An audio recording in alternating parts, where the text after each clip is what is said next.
Papa हिन्जावसाया आइथेदो ओरै जोख्लायना होदों आरो सासेखौ ओरै जोना हरदों आरो आइथेदो आत्थों ओरै जोना हरदों आत्थों ओरै आइथेंखौ ओरै जोना हरदों आरो ओरै सिख्लायालाय माथो देन्जार बे हिन्जावसाया बाबा हात आं गियो बेखौ आं गियो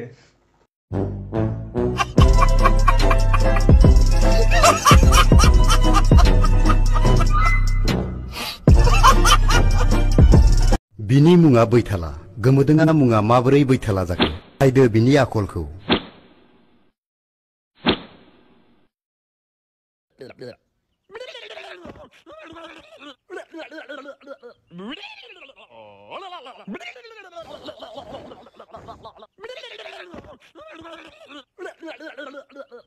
बाबु नोंथ' दा बिराद गार्लफ्रेन्ड नांगौ होननानै दावराव जादों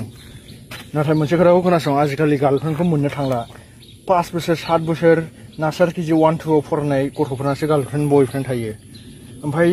नोंनि बैसोखौ नायनानै दा नोंनि गार्लफ्रेन्डफोरा दा जानांगौआ सेकेन्ड इयारफोर फरायनाय जानांगौ बा डिग्री फरायनांगौ नाथाय सिख्लाफोरा बेसेबां समाव सेकेन्ड इयार समाव खनसे हख्लाय जाखायो उनाव ओमफ्राय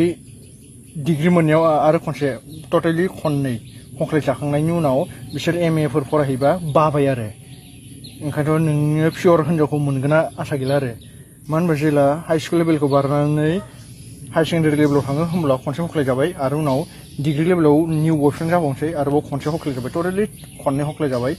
ओमफ्राय लास्टआव हख्लाय जाबाय एफ्राव हख्लाय जाबाय नालाय ओमफ्राय बिसोरो माबाखौ लानो बानोसै आरो उनाव बयफ्रेन्ड लानो बानोसै आरो सिंगेल लाइफ इज मोजां लाइफ होननायसै आरो नाथाय खननैथ' गावजाबायना ओंखायनो पियर हिन्जावखौ मोनगोना आसा दा खालामसै आरो बाबु गोसोआव दुखु दाला पियर हिन्जावखौ मोनगोना नों पियर हिन्जावखौ नांगौबा नोङो बे जोनोमावथ' गैया केन्टा खायदा बोराय दंलै गाइस खायदा बोराय दंब्लाबो नोङो साननो हागौ गोबाङानो बुङो गार्लफ्रेन्डखौ मोनखाबा हख्लायनानै लाखानांगौ बे हख्लाय जाखानायखौलाय नों हख्लायबालाय मा लाब केन्टा आजिखालि लाब नायग्ला